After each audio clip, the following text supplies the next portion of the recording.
Your lover's bad karma from his past will destroy your future. Leave that man alone. You saw the red flags and you're still with him. Yeah, I'm talking to you, sis. It's a lot of women that fail to dig into a man's past. You refuse to do a criminal background search.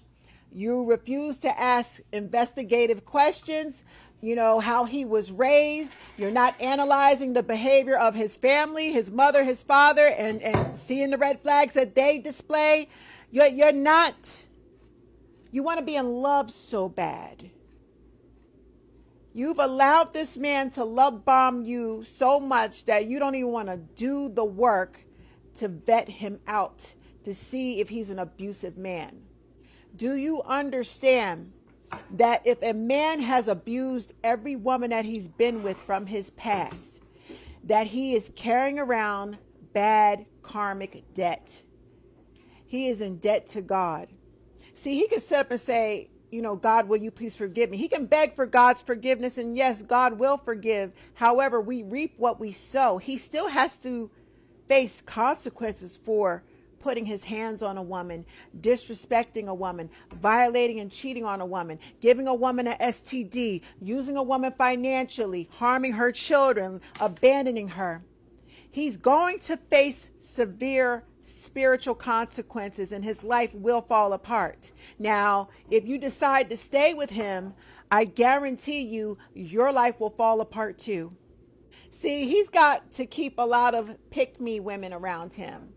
His toxic ass mama, his toxic narcissistic sister, his nasty, dirty female cousins, his high school female friends that are catty and messy as fuck, the female coworker. He keeps these types of toxic narcissistic women around him because they enable him to be abusive to good women. They help him lie, cheat, and cover up his dirt. They sit up and believe his lies, and they know he's abused. They know his ways. They know he's fucking abusive. They'll look the other way when he's out here destroying a woman or molesting a child.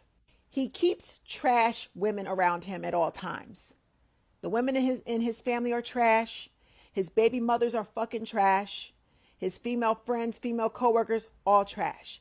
Those are the only types of women that will cover up his dirt and coddle him. And he's going to try to train you and groom you and turn you into one of these women. So he will distract you from finding out about his history of domestic violence, his dirty past of lying and cheating on good women. You understand? That's why he love bombs. If you don't know what love bombing is when a narcissistic man uses lots of love making, take you on dates, give you lots of gifts. He gives you all this love and attention and affection, and it's not really love, it's actually abuse. He gives you all this affection, showers you with attention and gifts and shit to keep you distracted, and he's doing it to get you to drop your guard so that he can move fast to get you locked down. The goal is to lock you down and trap you and suck you dry of your money, your resources, your connections, so that he can build himself up to impress other women. And then he'll dump you like trash and move on to the next woman. Love bombing is a critical component of the abuse cycle of a narcissistic man. He relies on love bombing to secure all his victims. And if he is successful in love bombing you and getting you to drop your guard, you're going to overlook so many red flags. You're not going to do a criminal background search. You're not going to ask his family questions. You're not going to do investigative work to see how he was raised.